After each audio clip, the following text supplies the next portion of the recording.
শিক্ষার্থীরা স্ব পদে যাদেরকে যোগ্য মনে করেছেন ভোট দিয়েছেন এবং অধিক সংখ্যক ভোট প্রাপ্তির ভিত্তিতে যারা নির্বাচিত হয়েছেন তাদের নাম ঘোষণা করা হয়েছে।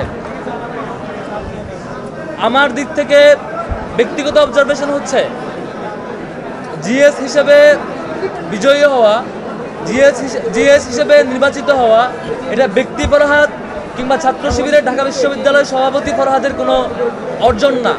এটা ঢাকা বিশ্ববিদ্যালয়ের সকল শিক্ষার্থীদের মতামতের ভিত্তিতে প্রদত্ত একটি আমানতের দায়ভার আমার উপর। মূলত এটি ঢাকা বিশ্ববিদ্যালয়ের সকল শিক্ষার্থীদের বিজয়। এটি ব্যক্তি ফরহাদ কিংবা ছাত্র শিবিরের ঢাকা বিশ্ববিদ্যালয়ের সভাপতি ফরহাদের বিজয় হিসেবে দেখবার কোনো সুযোগ আমার কাছে আমি ব্যক্তিগতভাবে মনে করি না, বরং এটি আমার কাছে মনে হয় ঢাকা বিশ্ববিদ্যালয়ের সকল শিক্ষার্থীদের প্রতিনিধিত্ব করা এবং সকল শিক্ষার্থীদের যে বিশাল আমানত আমাদের উপর অর্পিত হয়েছে সেই আমানতের একটি ঘোষণা এটি। এবং এই কারণে ঢাকা বিশ্ববিদ্যালয়ের সকল শিক্ষার্থীর প্রতি আজকে থেকে আমার বিনীত অনুরোধ থাকবে, দায়িত্ব গ্রহণ এবং দায়িত্ব পালন পর্যন্ত যে কদিন সেই দায়িত্বে আমাদের থাকবো, আমি ব্যক্তিগতভাবে থাকবো, সেই কদিন পর্যন্ত ঢাকা বিশ্ববিদ্যালয়ের প্রত্যেকটা শিক্ষার্থী আমার জন্য উপদেষ্টা হয়ে কাজ করবেন। ঢাকা বিশ্ববিদ্যালয়ের প্রত্যেকটা শিক্ষার্থী, আমি যদি আমার পথ চলায় কোনো ভুল করি, কোনো ভুল পথে পা বাড়াই, কোনো ভুল কিছু করি মনে হয় বিশ্ববিদ্যালয়ের শিক্ষার্থীর কাছে, বিশ্ববিদ্যালয়ের শিক্ষার্থী যাতে আমাকে সাথে সাথে ভুল শুধরে দেন এবং তার জায়গা থেকে আমাকে সমালোচনায় কাঠগড়ায় দাঁড় করান এবং একদম যেভাবে শুদ্ধে দিলে পরে আমার জন্য সেই পথচলাটা সঠিক পথে যায় সেভাবে যেন সেই বিশ্ববিদ্যালয়ের শিক্ষার্থীরা আমাকে শুধরে দেন সেই কামনা করব। একই সাথে আমার জায়গা থেকেও এই যে বিশাল আমানত বিশ্ববিদ্যালয়ের শিক্ষার্থীদের প্রত্যাশা পূরণের জন্য, শিক্ষার্থীদের অধিকার বাস্তবায়নের জন্য যে বিশাল আমানত, আল্লাহ রাব্বুল আলামিনের কাছে দোয়া করি আল্লাহ রাব্বুল আলামিন যাতে শিক্ষার্থীদের এই আমানতের দায়ভার, এই আমানত রক্ষা করবার তৌফিক দেয় এবং একই সাথে আমাদের কারো দ্বারা কোনোভাবে যাতে কোনো আমানতের খেয়ানত না হয়, শিক্ষার্থীদের প্রত্যাশার খেয়ানত না হয়, কোনো অপরচুনিটির খেয়ানত না হয়, যেটির মধ্য দিয়ে কাল কিয়ামতের মাঠে আমাদের বিশ্বাস অনুযায়ী আমাকে জবাবদিহিতার মুখোমুখি হতে হবে। আল্লাহ রাব্বুল আলামিনের কাছে দোয়া করছি আল্লাহ রাব্বুল আলামিন যাতে আগামীর পথ চলা শিক্ষার্থীদের আমানত রক্ষার জন্য আমাদের জন্য সহজ করে দেয় এবং শিক্ষার্থীদের কাছেও সাহায্য চাইবো, শিক্ষার্থীরা যাতে আমাকে সেভাবে পরামর্শ এবং সামগ্রিক পর্যালোচনা দিয়ে সহযোগিতা করেন। একই সাথে সারা বাংলাদেশের সকল আগ্রহী জনগণ যারা ডাকসুর ব্যাপারে কনসার্ন ছিলেন, ডাকসুর বিজয়ে খুশি হয়েছেন এবং ডাকসুতে আমাদের বিজয়ে আনন্দ প্রকাশ করছেন, তাদের প্রতি বিনীত অনুরোধ রাখবো, আমাদের এই বিজয়ের মধ্য দিয়ে আমরা কোনো বিজয় মিছিল কিংবা আনুষ্ঠানিক কোনো বিজয় র্যালির মধ্য দিয়ে আমরা প্রকাশ করতে চাচ্ছি না। এটা শুধুমাত্র আল্লাহর কাছে শুকরিয়া এবং আমাদের আমানতের যে প্র্যাকটিস, যে আমানতটা আমরা কীভাবে রক্ষা করবো এবং শিক্ষার্থীদের যে দায়বদ্ধতা, শিক্ষার্থীদের যে দায়িত্ব পালন সেটি কীভাবে করবো সেটি আমাদের কর্মের মধ্য দিয়ে, বহিঃপ্রকাশ ঘটানোর মধ্য দিয়ে সেটি আমাদের মূলত আমরা করতে চাই। সেজন্য যে যার জায়গা থেকে খুশি হয়েছেন, আনন্দিত হয়েছেন, আল্লাহর কাছে শুকরিয়া আদায় করে এবং যার জায়গা থেকে সেভাবেই সেটি পালন করবেন। কোনোভাবেই কোনো বিজয় মিছিল কিংবা অন্য কোনো মডেলে আমরা সেটি করতে চাচ্ছি না। এটি মূলত শিক্ষার্থীদের বিজয়। এখন আমাদের পরীক্ষার পালা, এটি আমাদের আনন্দের পালা নয়, এটি বরং আমাদের আমানতদারিতার পরীক্ষার পালা।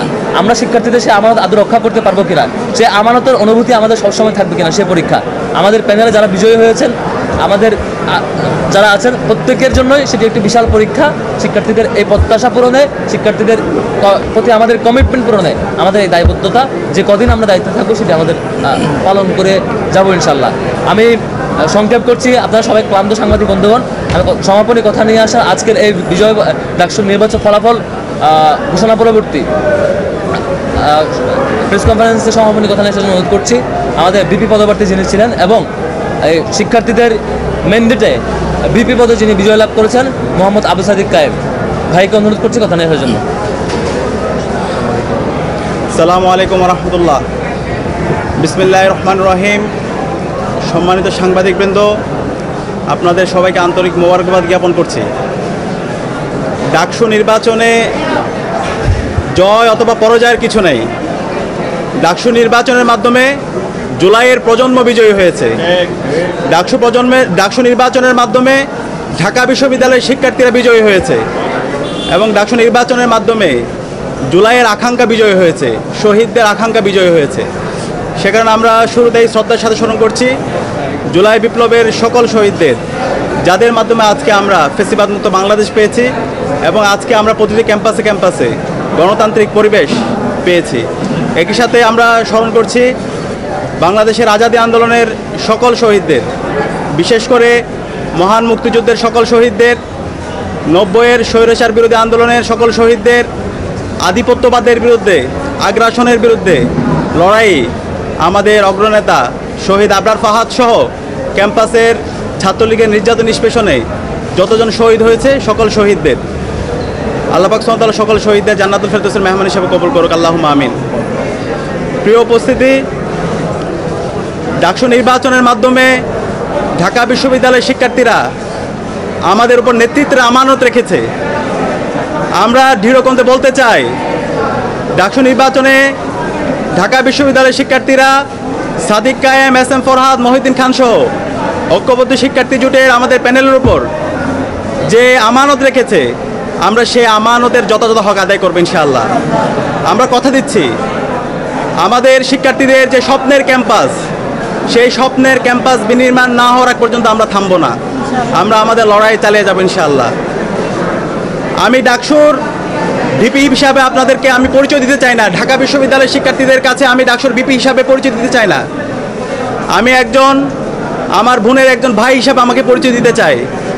আমার একজন ছোটো ভাইয়ের বড় ভাই হিসাবে আমি পরিচয় দিতে চাই। আমার একজন বড় ভাইয়ের স্নেহের ছোটো ভাই হিসাবে পরিচয় দিতে চাই। আমার বন্ধুর একজন বন্ধু হিসেবে পরিচয় দিতে চাই। আমার শিক্ষকের একজন ছাত্র হিসাবে আমি আমাকে পরিচয় দিতে চাই। আমি কথা দিচ্ছি, সাদিক কায়েমকে আপনারা যেভাবে দেখেছেন, ডাকসুর ভিপি হওয়ার পরও তার কোনো পরিবর্তন হবে না ইনশাআল্লাহ।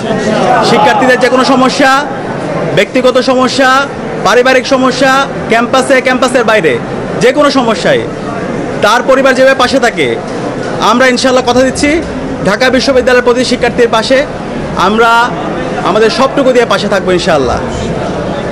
প্রিয় উপস্থিতি, আমরা এই ডাকসু নির্বাচনের দেখতে পেয়েছি, এই নির্বাচন আয়োজন করার জন্য আমাদের বিশ্ববিদ্যালয়ের শিক্ষার্থীরা রাত দিন এক করে কাজ করেছেন।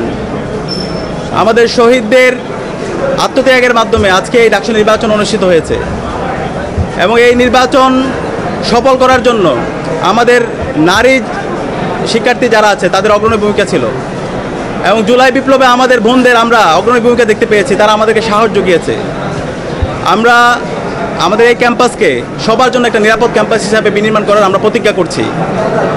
একই সাথে আমাদের এই ঢাকা বিশ্ববিদ্যালয়ের যেই ধর্মের, যে পথের, যে মতের, যে আদর্শের লোক না হোক না কেন, আমরা সবাই একসাথে কাজ করব। আমরা এই ঢাকা বিশ্ববিদ্যালয়কে একটা মাল্টিকালচারাল ইনস্টিটিউট হিসাবে আমরা বিনির্মাণ করব এবং আমাদের প্রতিজ্ঞা, আমাদের এই ঢাকা বিশ্ববিদ্যালয়কে আমরা একটি পূর্ণাঙ্গ একাডেমিক ইনস্টিটিউট হিসাবে আমরা পরিণত করব। একজন বিশ্ববিদ্যালয় শিক্ষার্থী প্রথম বর্ষ থেকে তার চমৎকার একাডেমিক এনভায়রনমেন্ট এখানে পাবে, গবেষণার পরিবেশ থাকবে, তার আবাসন নিয়ে ভাবতে হবে না, তার খাদ্যের নিরাপত্তা থাকবে, স্বাস্থ্যের নিরাপত্তা থাকবে এবং আমাদের নারীদের জন্য একটা নিরাপদ ক্যাম্পাস হিসেবে আমরা গড়ে তুলব। আমরা সবার কাছে দোয়া চাচ্ছি, সারা দেশের মানুষ আমাদের জন্য দোয়া করেছেন, আমাদেরকে পরামর্শ দিয়েছেন, বিশ্ববিদ্যালয়ের শিক্ষার্থীরা আমাদেরকে পরামর্শ দিয়েছেন। আমরা কথা দিচ্ছি, শিক্ষার্থীদের যে আকাঙ্ক্ষা, তাদের সেটাই আমাদের আকাঙ্ক্ষা, শিক্ষার্থীদের ভয়েসে আমাদের ভয়েস, শিক্ষার্থীদের প্রত্যাশায় আমাদের প্রত্যাশা। আমরা আমাদের এই ক্যাম্পাসকে স্বপ্নের ক্যাম্পাস বিনির্মাণ না হওয়ার আগ পর্যন্ত আমরা আমাদের লড়াই চালিয়ে যাব ইনশাআল্লাহ। একই সাথে এই ডাকসু নির্বাচনে আমাদের অনেক সহযোদ্ধারা ছিল, আমরা তাদেরকে সহযোদ্ধা হিসেবে বলতে চাই, কারণ জুলাই আন্দোলনে এখানে যারা প্রার্থী ছিল আমরা সবাই সহযোদ্ধা ছিলাম। আমাদের সহযোদ্ধারা তাদের যে ইস্তেহারগুলো ছিল, আমরা সবাই একসাথে কাজ করতে চাই। এখানে আমাদের সাথে যারা একসাথে নির্বাচন করেছি তারা প্রত্যেকে এক একজন আমাদের উপদেষ্টা। আমরা আশা করব তারা আমাদেরকে যে কোনো বিষয়ে পরামর্শ দিবে, আমাদেরকে গাইড করবে, আমাদের যে কোনো ভুল বিষয়, যে কোনো সিদ্ধান্তে তারা আমাদেরকে ধরিয়ে দিবে। আমরা সবাইকে নিয়ে আমাদের স্বপ্নের ঢাকা বিশ্ববিদ্যালয় নির্মাণ করব এবং সেই ক্ষেত্রে আমরা এই ঢাকা বিশ্ববিদ্যালয় থেকে আমাদের এই স্বপ্নের বাংলাদেশের যেই আমাদের সবার বাংলাদেশের যে আমাদের ভাবনা, সেটা আমরা দিতে চাই। এই জুলাই বিপ্লব এই ঢাকা বিশ্ববিদ্যালয় থেকে শুরু হয়েছিল এবং সফলতার সাথে আজকে আমরা আজাদি পেয়েছি এবং এই ঢাকা বিশ্ববিদ্যালয় থেকে আমরা আগামীর বাংলাদেশের একটি চমৎকার গণতান্ত্রিক পরিবেশ নিশ্চিত করার জন্য এই ঢাকা বিশ্ববিদ্যালয় থেকে আমরা সে বার্তা দিব। আমরা একই সাথে শ্রদ্ধার সাথে স্মরণ করছি আমাদের ডাকসু নির্বাচনে গতকাল একজন সাংবাদিক ইন্তেকাল করেছেন এবং অসংখ্য সাংবাদিকরা নির্বাচনের শুরু থেকে শেষ পর্যন্ত তারা যেভাবে রাত দিন এক করে আমাদেরকে সাপোর্ট দিয়েছেন, আমরা সবার প্রতি কৃতজ্ঞতা জ্ঞাপন করছি। এবং যেই সাংবাদিক বন্ধু ইন্তেকাল করেছেন, আল্লাহর কাছে দোয়া করছি আল্লাহ তাআলা যেন আমাদের এই সাংবাদিক বন্ধুকে জান্নাতের ফেরদৌসে মেহমান হিসাবে কবুল করে। এবং সবার কাছে দোয়া চেয়ে আমাদের আজকের কথা এখানে শেষ করছি। আসসালামু আলাইকুম রহমতুল্লাহ। আপনাদের প্যানেল থেকে কত